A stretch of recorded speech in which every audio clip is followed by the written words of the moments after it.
մեծագույն ամոթներ մեր պետության, մեր պետականության պատմության մեջ, դա կգրվի որպես ամոթի, անպատվության, սրիկայության, ստորության եւ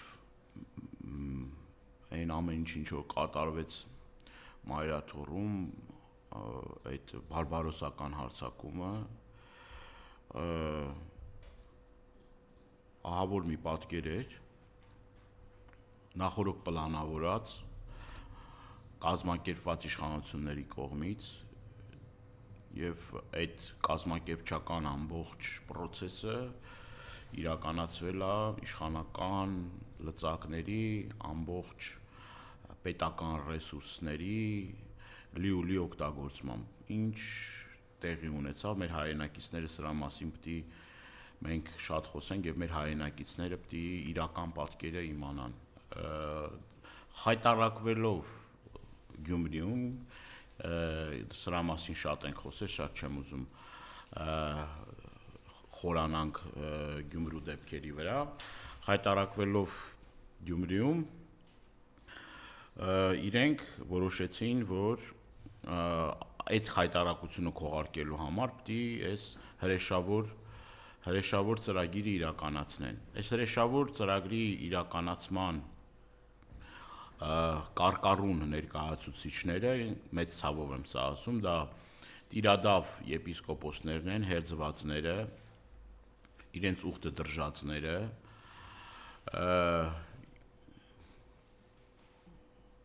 ուրեմն հատուկ ծառայությունների ուղեկցությամբ, հայտնի մարդկանց ուղեկցությամբ, որոնք որ աչքի են ընկել իրենց բազմաթիվ ապօրինություններով, բոլոր թույլատրելի եւ հնարավոր եւ անհնարին սահմանները անցնելով, հարձակում պլանավորվեց Մայրաթոռ Սուրբ Էջմիածնի վրա։ Օպերացիան մանրակրկիտ պլանավորված էր իշխանությունների կողմից, կրկնում եմ վարչական ռեսուրսների տոտալ օգտագործմամբ, շրջաներից մարդկանց բերելով, տեղական ինքնակառավարման այն մարմինները, որոնք որ իրենք են իշխանություն, ուրեմն թիմերում այդ կազմակերպել էին դպրոցներից, մանկապարտեզներից եւ այլ պետական հաստատություններից մարդկանց ներգրավումով։ Եվ արդեն իսկ Մայրաթոռում, երբ որ հավատավոր մեր ժողովուրդը պատրաստվում էր ժամերգության, արդեն պարզ էր դառնում, որ լինելու են սադրանքներ, լինելու են ուրեմն հնարավոր նաև ներխուժման մասին մենք արդեն պատկերացնում ենք, որ տեղի կունենա այդ ներխուժումը եւ արդեն ժամերգության ժամանակ, երբ որ Մայրաթոռում հնչում էր տերունական աղոթքը, երբ որ վեհափառը հանդես էր գալիս իր ուղերձով, այդ պահին մեզ համար համբուրելի դուռը Մայրաթոռի, որտեղ հավատավոր ժողովուրդը գնում է եւ առաջին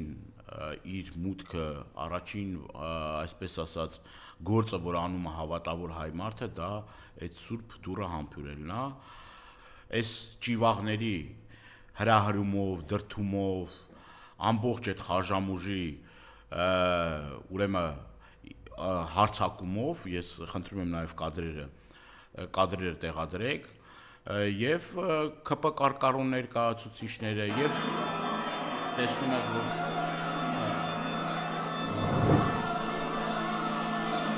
Սպենդիարյանի օպերայի եւ բալետի թատրոնի փոխտնօրեն Վրեժ Դուրգարյանը դուք տեսեք, ուրեմն բարձրացել է խոյակի վրա բարձրացել, ուրեմն գերեզմանի վրա բարձրացել եւ լկտի բառապաշարով ուղղորդում է կատարում այդ խաժամուժին, որպեսզի դուռը ջարդեն, Մայրաթոռի դուռը ջարդեն, ես չգիտեմ, էլի թշնամին, թուրքը նման բան կաներ, թե չեր անի, չգիտեմ, կլներ թե չերի, բայց այս անձնավորությունները փաստորեն սա խայտարակություն է եւ տեսեք ինչ է կատարվում, էլի, այս ձերքի շարժումով, հետո էլ արդարանում են, ասում է, օդը չի հերիքել, բարձրացել է գերեզմանակարի վրա, այսինքն դուք ձեր սրբությունների, ձեր ուրեմն ապուպապերի կամ ձեր հարազատների շիրիմների վրա երբևէ օդը չհերիքելու համար բարձրանում եք եւ ուրեմն հայր Վրթանեսը հորդորում է իրեն, ասում է, խնդրում է, որ իջեք, սա գերեզմանի վրա եք բարձրացել եւ այս ինչա կատարում, այս ինչա տեղի ունենում, ուրեմն այս մարդու հորդորներին, մեր հոգեվոր հորդորներին որևէ մի կերպ չի արձագանքում, հակառակը ավելի ուժգին եւ ավելի, այսպես էմոցիոնալ պորտկումով, ել ավելի ոգևորված հրահանգներ է տալի, որպեսզի դուրը ջարդեն եւ ներխուժում անեն, եւ արդեն այդ պահին հայր Վրթանեսի ինքնազգացողությունը վատանում է, ինֆարկտ է ստանում եւ ծայրահեղ ծանր վիճակում տեղափոխվում է բուժ հաստատություն եւ հազիվ այդ մարդու կյանքը հաջողվում է փրկել։ Այս մարդկանց հետ գործ ունենք։ Նման ուրեմն խայտարակ, նման անբացատրելի եւ աննկարագրելի մի պատկերի ականատեսն ենք լինում եւ ես անմիջապես ոստիկանապետին, նաեւ այդ կադրերը կա, ոստիկանապետ Ղազարյանին ասում եմ, որ սա ներխուժում է, սա բարբարոսական հարձակում է, անմիջապես հաղորդում եմ ներկայացնում հանցագործության մասին,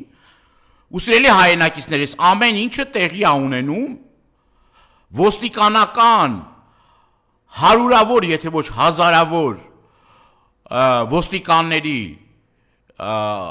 ականատես լինելու եւ տեղում լինելու պարագայում, բացի ոստիկանական շատ մեծ ուժերը, որ կուտակվել են կամ բազմաթիվ տեսանյութեր, թե ոնց են ուրեմն ավտոբուսներով այդ մարդկանց բերում մայրաթոր, հատուկ ծառայություններ, ուժային կառույցների ներկայացուցիչներ, այս ամբողջը տեղի է ունենում իրենց լուր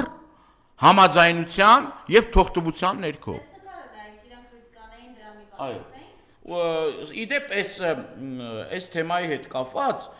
նաեւ մամուլում էր տեղեկություններ հայտնվել, որ ամբողջ իր Facebook-յան էջը ողողված է վարչախմբի պարագլուխի հետ նկարներով, կոմենտներով եւ այլ եւ այլ։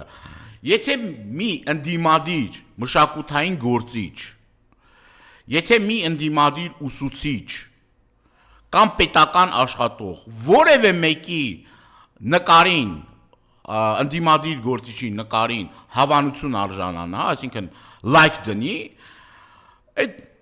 մարդը անմիջապես աշխատանքից կազատվի։ Բայց այս սրա պարագայում ոչ միայն կոնկրետ իր Facebook-յան էջը ամբողջությամբ նվիրված այս քարոզչությանը, Նիկոլ Փաշինյանի քարոզչությանը, այլ այս մարդը աշխատանքի ժամին բոլոր այդ աշխատողները, որ կան պետական աշխատողները, իրենց աշխատավայրը լքում են եւ մասնակցում են հակաօրինական եւ հակաիրավական քայլերի, այդ բարոյականի մասին չեմ խոսում, որ ամենակարևորն է, թե ինչ են անում սրանք։ Այս մարդիկ որևէ պատասխանատվություն չեն ստանձնում։ Երեք ամբողջ օրը, ամբողջ լրատվական դաշտը զանգել է սույն անձին, եթե դա անձ է, էլի անձա կոչվում, եթե սենց վարկագծով մարդը կոչվում է անձ։ Ես անգամ ինչ որ բանի հետ չեմ ուզում համեմատեմ, որովհետև սա նողկալի մի զզվելի մի երևույթ է։ Հիմա որևէ մի արձագանք, որևէ մի պատասխան,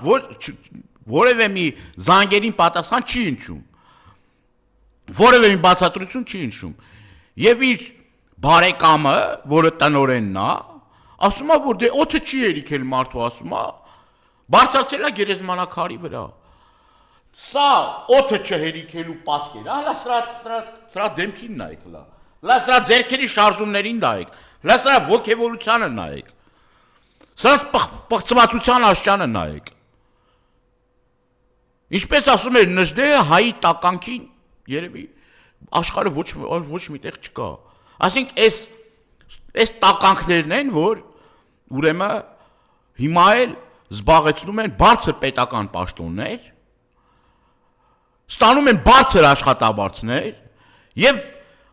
այս մարդիկ ոնց կարան Հայաստանում Ուրեմն զբաղեցնել բարձր պետական պաշտոնյաներ քիչ չի, մշակութային գործունեությամբ զբաղվել։ Ոնց կարա նման բան տեղի ունենա։ Եվ վերադառնալով նրան, որ ես հանցագործության մասին հաղորդում եմ ներկայացրել, անմիջապես տեղում պետքա ձեռնարկվեին հատուկ միջոցներ։ Բայց ոստիկանությունը կրկնում եմ անգործություն է ցուցաբերել մինչև այս պահը։ Որևէ մեկը պատասխանատվության չի ենթարկվել։ Թարմ հետքերով չեն գնացել։ Կրկնում եմ, այդ պահին լի ոստիկաններ հատուկ նշանակության ջոկատի մարդիկ, չգիտեմ, ԱԱԾ աշխատակիցներ լի այդտեղ կային։ Փաստացի մենք գործ ունենք մի մասում ժողովրդի, հավատավոր ժողովրդի իրավունքների խախտման հետ, որ մարդկանց ուրեմն հավատավոր ժողովրդի իրավունքները խախտվել է, եւ գործ ունենք նաեւ բռնության դեպքերի հետ։ Նաեւ հանցագործության մասին հաղորդում են ներկայացրել լրագրողները, որոնք այդ օրերին ենթարկվել են բռնությունների։ Այդ մարդկանց հարվածել են, այդ մարդկանց հայհոյել են, ամենալկտի բառապաշարով հանդես են եկել Մայրաթոր Սուրբ Էջմիածնի տարածքում։ Լրագրողների իրավունքները խախտվել են։ Լրագրողների շատ դեպքերում հնարավորություն չեն ունեցել, լրագրողները հնարավորություն չեն ունեցել իրենց մասնագիտական իրավունքը իրացնելու։ Խախտվել են իրենց իրավունքները։ Կրկնում եմ, անպարկեշտ վարքագծով, հայհոյանքներով, ուղղորդումներով, բռնության կոչերով եւ այս ամեն ինչը առաջին հերթին դա այս ամբողջ մեղքն ու պատասխանատվությունը իմ համար առաջին հերթին դա տիրադավ, հերձված, իրենց ուխտը դրժած հոգևորականների ուսերին է։ Իրենք են այս ամբողջ պատասխանատվության մեծ բաժինը կրում։ Իշխանությունների հարցում ամեն ինչ պարզ է։ Հիմա ինչ սպասել 28-ի Վարդանելյան, 11-18-ին մենք տեսանք, որ ըստ էության վերջին շրջանում առաջին անգամ ընդդիմադիրները ի պատիվ հայ հեղափոխական դաշնակցությանի պատիվ մերձելով շարժման միասնաբար գործեցին եւ կասեցրեցին գրողը հայ առաքելական եկեղեցու վրա, ինչ սպասել 28-ին։ Եթե լուրերը հաստատվի եւ ուրեմն մինչև այս պահը ընդամենը այսպես ասած լուրերի եւ խոսակցությունների շրջանակում այդ ամեն ինչը, եթե լուրերը հաստատվի, որ հարձակում է տեղի ունենալու Մայրաթոր Սուրբ Էջմիածնի վրա, բնականաբար հավատավոր ժողովուրդը կանգնելու է ի պաշտպանություն Մայրաթորի եւ վեհապար Հայրապետի։ Դրա երկրորդ կարծիք լինել չի կարող։ Սա նաև ուզում եմ նաև ասել, որ կուսակցական խնդիր չի, սա նեղ ինչ որ կուսակցական հարց չի, եւ մենք առաջին հերթին գնում ենք Մայրաթորը պաշտպանելու որպես հայ առաքելական Սուրբ եկեղեցու հետևորդներ եւ հետ այսուհետ իմ կոչն է, հորդորն է, խնդրանքն է, որպեսզի մեր ժողովուրդը պաշտպանի իր սրբությունները, պաշտպանի սրբության սրբոց Մայրաթոր Սուրբ Էջմիածինը, կանգնի վեհապար Հայրապետի կողքին եւ թույլ չտա, որպեսզի այս ապազգային հակապետական ուրեմն իշխանավորները իրենց կներեք այս արտահայտությանս համար, բայց հարամ գործ անեն, այսինքն սա անթույլատրելի է եւ մենք պետքա ամբողջ հավատավոր մեր ժողովուրդը պետքա այս գիտակցումը ունենա եւ մենք ամեն ինչ պետք է անենք օրենքի շրջանակներում, ոնց որ արեցինք այդ օրը, մենք շատ զուսպ, շատ պարկեշտ, համեստ հայ առաքելական Սուրբ եկեղեցու հետևորդին վայել, վարքագիծ ենք դրսևորել եւ ի պատիվ բոլոր այդ մարդկանց ես ուզում եմ նաեւ շնորհակալություն հայտնել այդ օրերին նաեւ հարյուրավոր մեր հավատավոր հայրենակիցների, որոնք որ կապ չունի, որևէ կուսակցության հետ չեն աֆիլիացվում, որևէ մի կարող է եւ քաղաքական հայացքներ էլ չունեն, բայց իրենք պատրաստ են պաշտպանելու Մայրաթորը եւ գալով ձեր խոսքին ուզում եմ նաեւ նորից մեկ անգամ եւս նշել. Սիրելի հայրենակիցներ, եղեք զգոն, եղեք ուշադիր եւ այն ինչ որ տեղի ունեցավ ի պատիվ ձեր այս կարևոր մի հաղթանակ արձանագրվել, բայց այդ հաղթանակը մենք պետք է կարողանանք շարունակել, զարգացնել, բնականաբար իշխանությունները սանով կանգ չեն առնելու, որովհետև ծրագիր են իրականացնում եւ այդ ծրագրի շրջանակներում ամեն կերպ իրենք փորձելու են, որպեսզի ամենանենք կեղտոտ միջոցներով փորձել ուրեմն իրենց թուրք-ադրբեջանական ծրագիրը իրականացնել։ Փաշինյանը Սանկտ Պետերբուրգում էր, խորի շնորհակալություն հայտնեց Ալիևին, բայց եւ մենք տեսանք, որ այնտեղ համայնքը ուղղակիորեն իրեն հիշեցրեց, թե ինքը ինչ է անում, հավաշուտ իր դիմաց դրեց այն իրողությունը, հարցակում եկեղեցու վրա, հարցակում ընդդիմադիր հայացքներ ունեցող մարդկանց вրա, ընդհանրապես շատ կարճ. Находимся в Санкт-Петербурге, куда, как известно, премьер-министр Армении Никол Пашинян приехал с визитом на заседание Евразийского экономического союза. В связи с этим представители армянской диаспоры, а также прихожане армянской апостольской церкви Санкт-Петербурга, как мы видим, собрались и устроили митинг. Пришедшие выражают недовольство и обеспокоенность той политикой, которую ведет премьер-министр Армении и власти Армении на сегодняшний день. В частности, можете видеть это на плакатах, где написано, что протестующие просят освободить политзаключенных в Армении Самвела Карапетяна, архиепископа и епископа и всех задержанных на сегодняшний день. Как мы видим, пришедшие выражают свое недовольство и обеспокоенность происходящим. Есть даже интересный факт, что, как нам сказал один из общественных представителей Армении, приехал из Калининграда и хотел сегодня попасть на встречу с премьер-министром Армении, который сегодня, как мы знаем, устраивает встречу с представителями армянской диаспоры. Но, как выяснилось, туда прийти на эту встречу могут люди по определенному списку.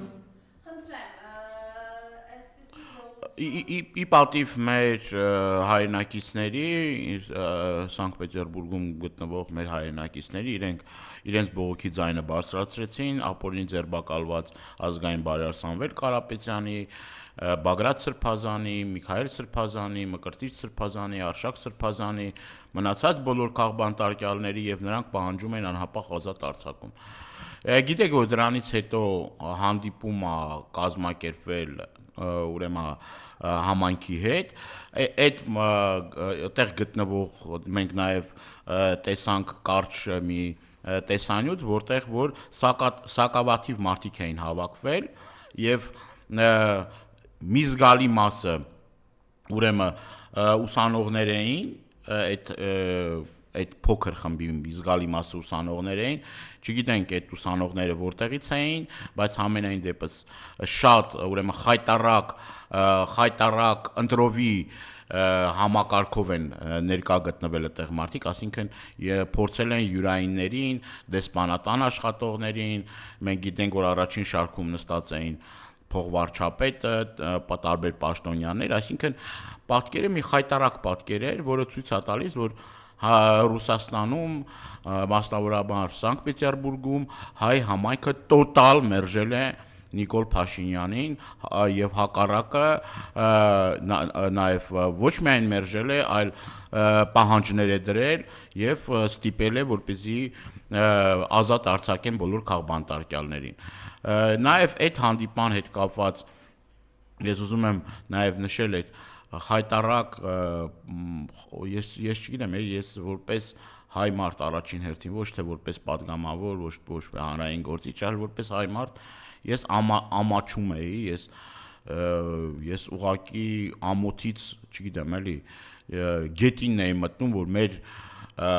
պետությունը ներկայացնում է նման որակի անձնավորություն։ Չգիտեմ, այդ խոսելը, այդ չգիտեմ, այդ իր ձևը, այդ իր ամբողջ այդ կեցվածքը նաև տեսնում ենք նաև այն պատվիրակությունները, որ եկել էին այդտեղ, իրենց զարմացած ապշահար հայացքներ, այսինքն ոնց կարապետության ղեկավարը անգամ չկարենա ընթերցի իր իսկ, եթե ինքն է գրել էլի, այդ, չգիտեմ, այդ տեքստը էլի, հետո խոսում է հիբրիդային պատերազմից, չգիտեմ ինչից, ամեն անգամ գնում ես շնորհակալություն ես հայտնում, հետո ուրիշ բաների մասին ես խոսում։ Պարզ է, որ ում հետ գործ ունենք, ես շատ չեմ էլ ուզում խորանամ սրա, մեր հայրենակիցները լավ էլ տեսնում են ինչա կատարվում։ Միքայել Սրբազանը հիմա նախավիրահատական հետազոտություններ է անցնում, բայց երեք նաև Սրբազանը այն մասին, որ դուք եք գրել։ Այո։ Սրբազանը հայտնեց նաև մտահոգիչ տեղեկություն, ըստ որի իրեն չի թույլատրվել մասնակցելու Կիրակնորիա պատարագի եւ խոչընդոտվել բժշկական կենտրոնում ծառայություն իրականացնող հոգևոր տեսուչի այցը Սրբազանին։ Սա խղճի եւ կրոնի ազատության խախտում է։ Այո։ Խնդրեմ եւ գիտեք նաեւ, որ Սրբազանը իր վերջին կոչում դիմեց վեհապար հորը, ուղղակի դեն նետել մայր տաճարում, այսպես ասենք, հա։ Խնդրում ենք վեհապար հայրապետին, որ անհոգդող եւ անսասար մնաք կտրելով եւ դեն նետելով տիրոջ այգու չորացած տունկերը, քանզի ընդեր երկիրը սխափանել։ Խնդրեմ։ Երեք իմ գործընկեր Գեղամ Մանուկյանի հետ հերթական անգամ այցելել ենք Միքայել Սրբազանին, օգտվելով առիթից ուզում եմ առողջություն մաղթել Միքայել Սրբազանին, աղոթենք Միքայել Սրբազանի համար, որովհետև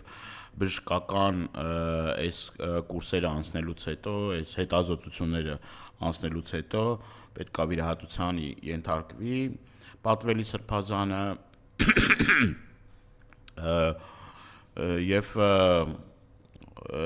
եւ այդ այցերի շրջանակներում միշտ ամեն անգամ հարցնում է մեր հայրենակիցների որպիսիությունից, ասում է, որ իր աղոթքներն է ուղում առ Աստված, որ մեր ժողովրդին խաղաղություն եւ նաեւ բարգավաճում եւ բարեկեցություն բերի եւ այս խառնակ ժամանակներում մեր ժողովուրդը պատվով հաղթահարի են բոլոր փորձությունները, ինչի արժե որ կանգնած է։ Շատ կարեւոր մի հանգամանքի մասին մենք զրույց ունեցանք Միքայել Սրբազանի հետ։ Գիտեք, որ շատ դժվարությամբ հաջողվեց, որ կազմակերպենք Միքայել Սրբազանի բժշկական կենտրոն տեղափոխությունը, ամիսներ շարունակ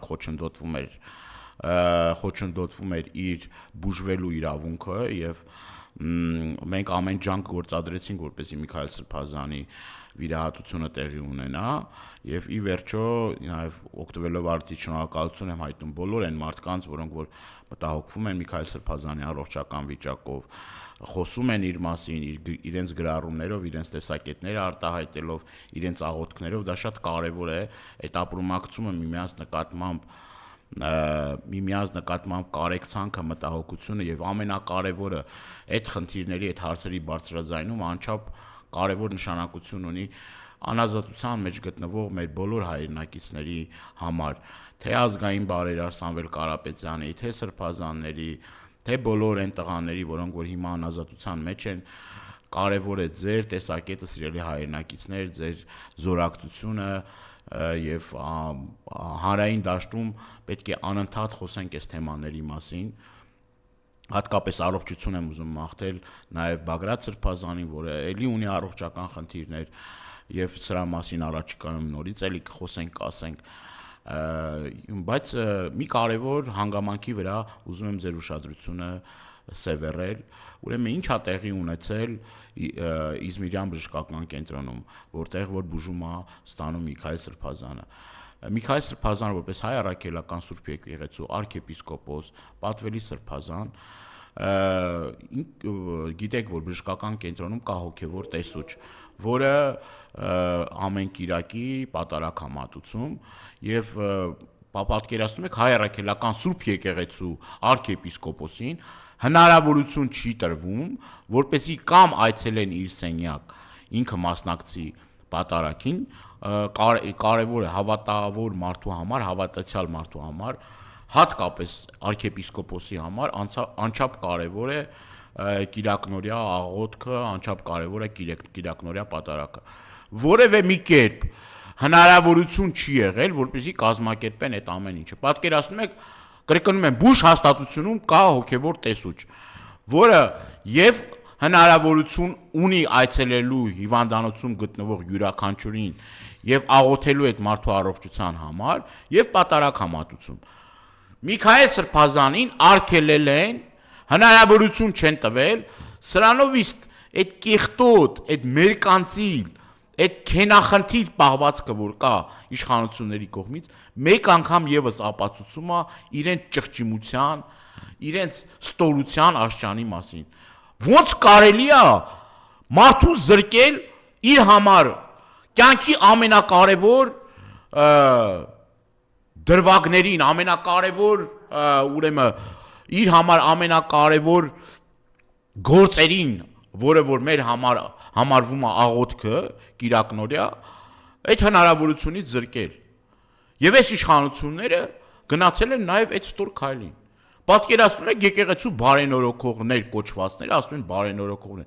զրկում են arczepiskopos-ին եւ սա մարդու իրավունքների կոպիտ ոտնահարում է։ Կրոնական ազատությունների մասին օրենքի կոպիտ ոտնահարում է։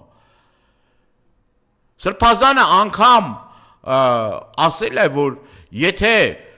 այստեղ չեք ուզում կազմակերպեք, գոնե մի քանի ժամով ինձ տեղափոխեք կենտրոն քրեակատարողական հիմնարկ, ես կիրակնորյա իմ պատարակին մասնակցելու հնարավորություն ունենամ։ Դուք չեք հասկանա այս ամեն ինչը, որովհետև դուք հավատքի հետ կապ չունեք։ Ձերը շրջիկ խումբն է, որը կապ չունի հայ ռաքելական Սուրբ եկեղեցու հետևորդ կոչվելու իրավունքին եւ պատվին։ Մենք տեսանք էլ, որ ազգակործանը, երբ որ Հայաստան չի, ձեր շրջիկ խումբը այսպես ասած լուծարվում է։ Այդ կիրակի ինքնալուծարման բաներ էլի, այդ կիրակին դուք ինքնալուծարվել եք։ Այսինքն պարզ է, որ դուք այս ամեն ինչը անում եք շոուի համար, անում եք ձեր կեղտոտ նենք փոքրոքի նպատակների համար, բայց հոգևոր կյանքով ապրող մարդու համար անչափ դա կարևոր է եւ դուք գնացիք անգամ այս նենք մանրախնդիր, չգիտեմ, էլի ստոր քայլին, որը որ մեծ վրթովմունք է առաջացել Միքայել Սրբազանի կողմից։ Եվ ես էլ ուրեմն եւ առաջիկայում նամակներ եմ ուղղելու եւ նաեւ փորձելու ենք հասնել նրան, որ այս իրավունքը վերականգնվի։ Գիտեք, որ հիմա իլուր բոլորիս ադրբեջանական բենզինը եկավ խաղաղության դարաշրջանն, չէ՞ դե իրենց համար դա։ Երեք ծավալուն հոդված էինք հրապարակել, որտեղ պարզ խոսում է այն մասին, թե ինչ հետևանքներ է թողնում նույն այդ բենզինը, ըստ էության մեքենաները հասցնելով այս պայթեցման վիճակի համար է, թե խնդրեմ ես ասել ձեր տեսակ։ Նախ ադրբեջանական նավթամթերքը, ուզում եմ հիշեցնել մեր հայրենակիցներին, որ Եվրոպա գնացող այդ նավթամթերքը որ կա, մի քանի ամիս առաջ էլ մենք եւ տարբեր լրատվամիջոցներով, միջազգային լրատվականներով լուրեր ստացանք, որ այդ նավթամթերքը որակյալ չի եւ Ռումինիան արդեն հրաժարվել է ադրբեջանական նավթամթերքից, որովհետեւ այնտեղ կան նյութեր, բենզինի մեջ կան նյութեր, որոնք որ վնաս են հասցնում այդ օգտագործելուց վնաս են հասնում մեքենաներին, բան։ Հիմա այսպես ասած, այս կեղծ իբր խաղաղության դարաշրջանի շրջանակներում մի քանի ցիստեր բենզին են բերել Հայաստան, իրենց պարզად ինչ օլիգարխների ուրեմն գրպանները լցնելու համար մի մեծ ոգևորություն է առաջացել, որ ինչ որ մարդիկ այս բենզինից հարստանալու են եւ մոռանում են այն Հրանտ Մաթեոսյանի են հայտնի խոսքերը, որ հորթին նոր էին մորթել եւ այդ այս պարակ հա հրեն կովներ արածում, հա այդ հայտնի այս չգիտեմ ոնց ասեմ, որ ճիշտ լինի իմ խոսքերը եւ ի վերջո այս ամեն ինչին կա նաեւ բարոյական կողմ։ Տնտեսականը թողնենք մի կողմ, տնտեսականի մասին կարանք երկար խոսենք։ Տնտեսական, եթե հաշվենք տնտեսականը, նույն Իրանի Իսլամական Հանրապետությունից կարող են բերել այդ բենզինը եւ բերում են այդ բենզինը, ԵԱՏՄ-ից կարող են բերել եւ բերում են այդ բենզինը, որևէ առումով խնդիր չկա, ես նաեւ ուզում եմ տեղեկացնել, որ Իրանում բավականին մատչելի գներ են, ես այնտեղ շատ եմ եղել եւ 10-15 դրամի շրջանակներում ամիսներ առաջ կարծեմ ավելի էժանացել է, այսինքն այս առումով խնդիր չկա, խնդիրը այդ քարոզչական ֆոնը ապահովելն է եւ Ադրբեջանին դրական քողի տակ ներկայացնելն է։ Այս իշխանությունները հիշեցնեմ նաեւ մեր ցիրելի հայրենակիցներին, որ այս տարիների ընթացքում մատը մատին չեն տվել, որ գերությունից, պատանդառությունից ազատեն մեր հայրենակիցներին։ Բենզին բերելու տեղը այ ապիկարներ, այդ մարդկանց բերելու հարցով զբաղվեք, այդ մարդկանց վերադարձի հարցով զբաղվեք, այդ մարդկանց առողջական խնդիրների հարցով զբաղվեք, որ այդ մարդիկ ծայրահեղ ծանր, նաև Վիգենի վիճակը ծայրահեղ ծանր է եւ իր ընտանիքը ամեն անգամ դրա մասին բարձրաձայնում է։ Փաստորեն մեկ անգամ եւս համոզում ենք, որ այդ մարդկանց վերադարձը այս իշխանություններին ոչ միայն հետաքրքիր չի, այլ նաև ինչ որ առումներով նաև ձեռնտու չի, որ այդ մարդիկ հայտնվեն Հայաստանի Հանրապետությունում, այսինքն պատանդառնությունից ազատվեն։ Բացի պատանդառնված գերիվարված մեր հայրենակիցներից, ուզում եմ նաև հիշեցնել Ռուբեն Վարդանյանին, ռազմաքաղաքական ղեկավարությանը, Դավիթ Իշխանյանին, Դավիթ Մանուկյանին, նախագահներին, Արկադի Ղուկասյանին, Արայիկ Հարությունյանին, Բակո Սահակյանին եւ մնացած բոլոր մեր հայրենակիցներին, որ կա։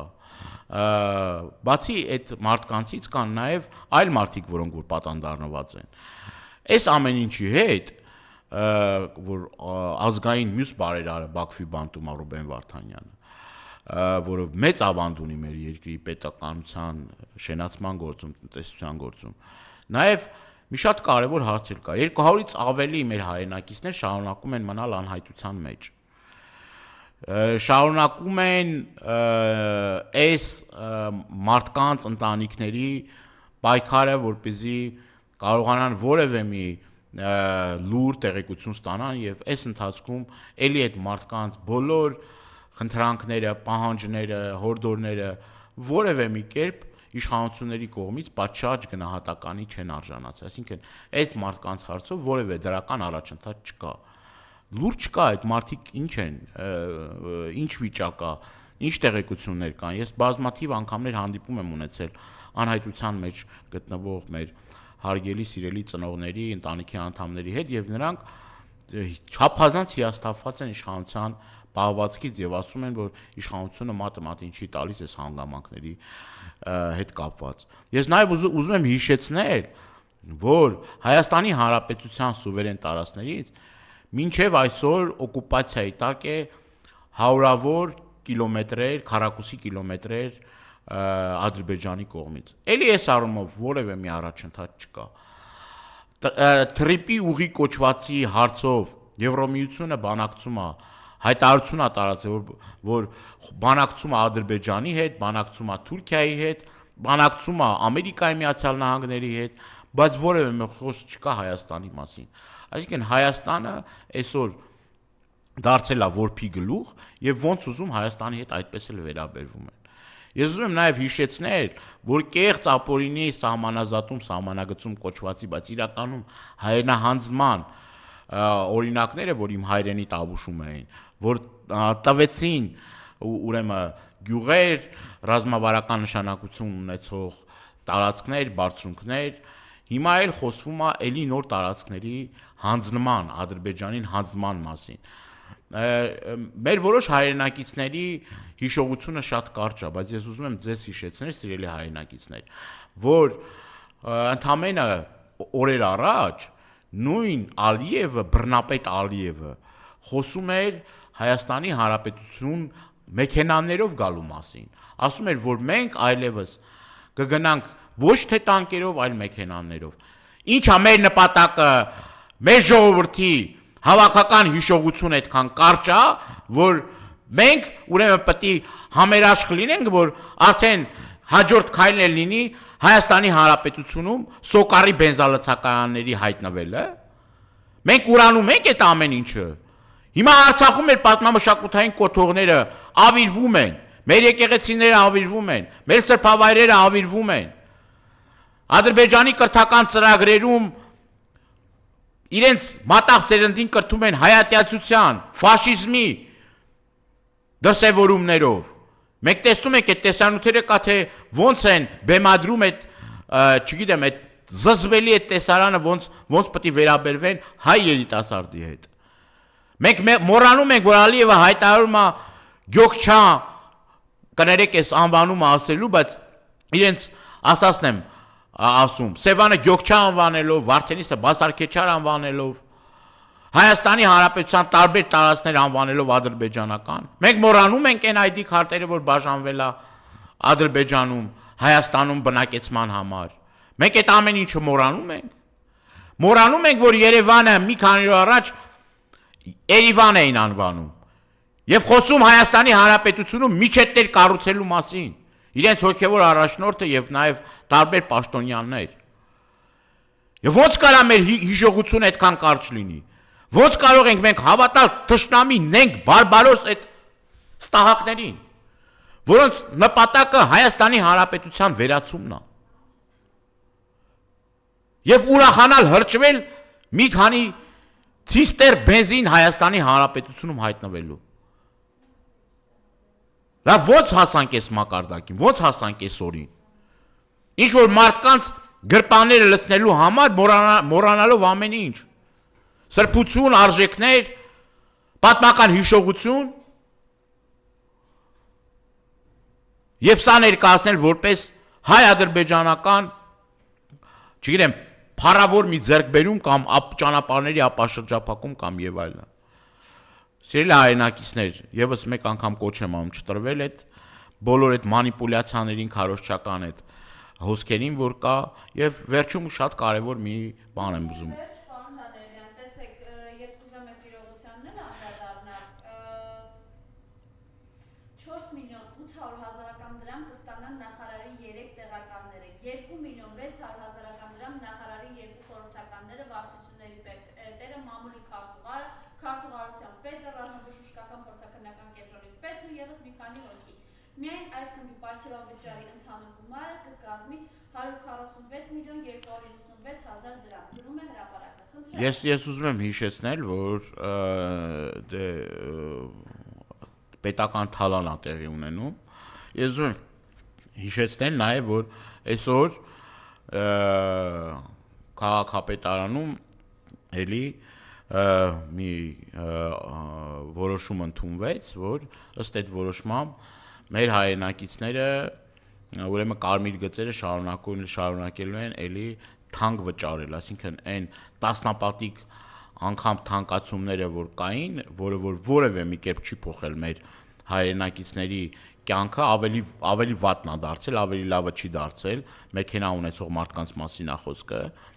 Այն կարմիր գծերի մասին մենք շատ ենք խոսել, որ սա ապօրինի որոշում է, տասնապատիկ անգամ թանկացվել է։ Ես ուղիղ այդ հարցն էլ տվել եմ Ավինյանին, ասելով որ այդ դուք ինչ եք արել, որ այդ թանկացումից հետո տեղ կա իմի որ մարդիկ ավտոները կայանեն, իհարկե չկա, եւ սա ուղղակի պետական թալանա, պետական ռեկետ է։ Եւ ցավոք սրտի սա շարունակում է թանկացումները, շարունակում է գույքահարկի թանկացումները, շարունակում է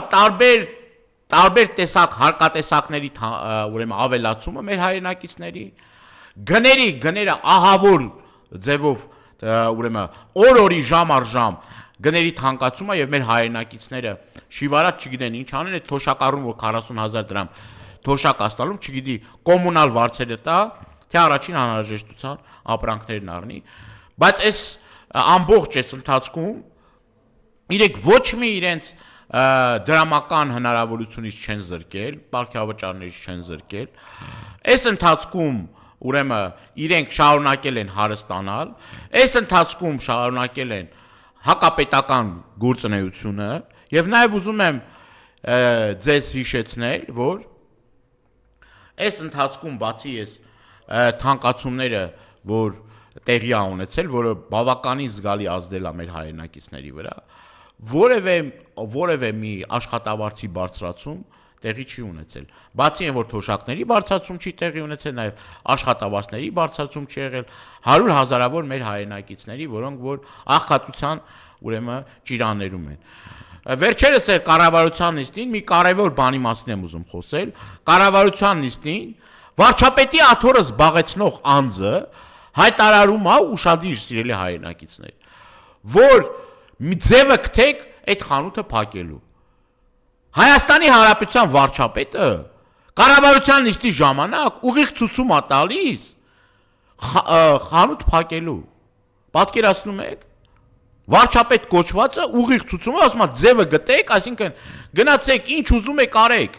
Ձևը գտեք փակեք այդ խանութը։ Ձևը գտեք այս մարդուն նստացրեք։ Ձևը գտեք սրբազաններին նստացրեք։ Ձևը գտեք քաղաքական այլախոհներին ձերբակալեք։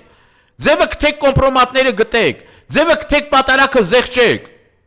Ձևը գտեք Հայաստանը կործանեք, այսինքն էս այս մարդկան ձև է սա։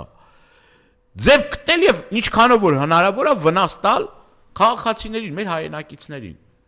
Ձևը գտեք, էս այս մարդու աշխատավոճը։ Ձև գտնել եւ ամեն ինչ անել, որ Հայաստանի Հանրապետություն առաջընթաց չունենա։ Ռուսաստանում ավելի շուտ, տեսեք, գալիս Հայաստանում հակառուսական քարոզ անունը, բայց այնտեղ խորիշ վարակացություն հայտնի, բայց այնտեղ խոսում այն մասին, չնայած դեպը դրել են այլևս, երկու լարին խաղանալ չես կարող, կամ երատումը կամ միև։ Գազ երատումը հայտ կապած ինչ ասես ասում, գնում են այնտեղ շնորհակալություն հայտնում, տոկոսական շրջանառության համար, դե ավելի քան պարզ է, գիտեք հիմա եթե որևէ մի ինդիմադիր գործիչ կամ մշակութային գործիչ շնորհակալություն հայտնել Ռուսաստանի Դաշնության նախագահին, հիմա ամբողջ այդ իրենց ֆեյքերը, ամբողջ այդ իրենց լրատվամիջոցները լծված են լինելու նրա այն գործով, որ մարդկանց բախարակեն, ասեն ռուսի ագենտ է, ռուսի շպիոն է, չգիտեմ, էսա, այնա, այս մարդը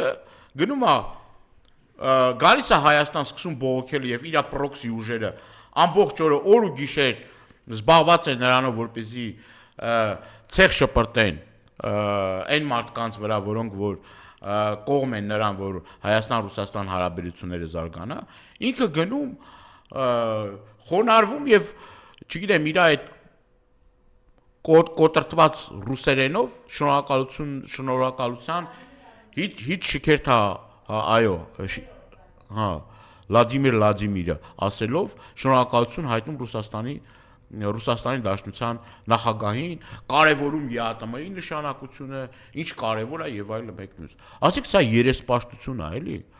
Փաստորեն այդ Եվրոմիության գումարները որ տան, այսինքն այնտեղ ասում է հիբրիդային պատերազմ ասում է, Ռուսաստանը հիբրիդային պատերազմ է բանանում։ Փաստորեն դուրս է գալի, որ Նիկոլ Փաշինյանը հիբրիդային պատերազմի մասնակից է, հա, սենց որ իրենց մտածելակերպով նայես, ասենք ինքը այդ հիբրիդային պատերազմ, որ գնում է Ռուսաստան, ինքը դառնում է հիբրիդային պատերազմի մարտիկ, հա, եթե ձեր տրամաբանությամբ նայեք։ Գնում եք Եվրոպայից փող եք ուզում, գալիս տեղ սկսում մեծարելն ու գովերքելը, դե պարզ է էլի ամեն ինչը, բայց այդ էլ միջև էդ էլ էս մարդը ինչ էր անում, ասում է ես եւ Եվրոմիություն եմ գնում, եւ Շանխայյան համագործակցության երկրների հայտ եմ ներկայացնում, եւ ԵԱՏՄ եմ, եւ ես չգիտեմ աֆրիկյան պետությունների համագործակցության, այսինքն այս մարդը իր աթոռը պահելու համար պատրաստ է ամեն ինչի, պարզ եւ հստակ ասում են, որ պատրաստ է ամեն ինչի, եւ այս երեսպաշտության մաստեր կլասը, որ այս մարդը անում է, սա ուղղակի հնարավոր ֆանտազիաներից բանից ավելին է, քան ինչ որ կարա մեր ֆանտազիաների մեջ։ Նորից եմ կոչ անում մեր հայրենակիցներին, մեր հավատավոր ժողովրդին, Հայրաքելական Սուրբ Եկեղեցու հետևորդներին, այն մարդկանց, որոնք որ անտարբեր չեն իրենց հայրենիքի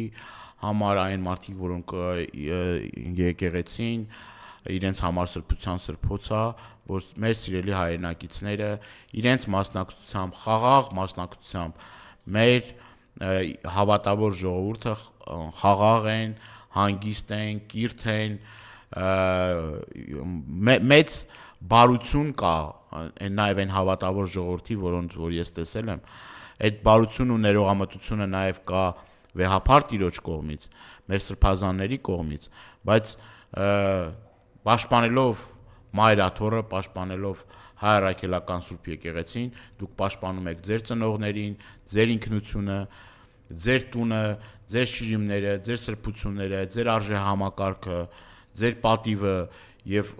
այս ամեն ինչը անչափ կարեւոր է, որպեսզի մենք կարողանանք համատեղ բոլորս միասին կարողանանք պաշտպանել այդ պատվարը, այդ սյունը եւ երբեք թույլ չտանք, որպեսզի բորենիները հարձակվեն մեր սրբությունների վրա։ Ես եմ շնորհակալ։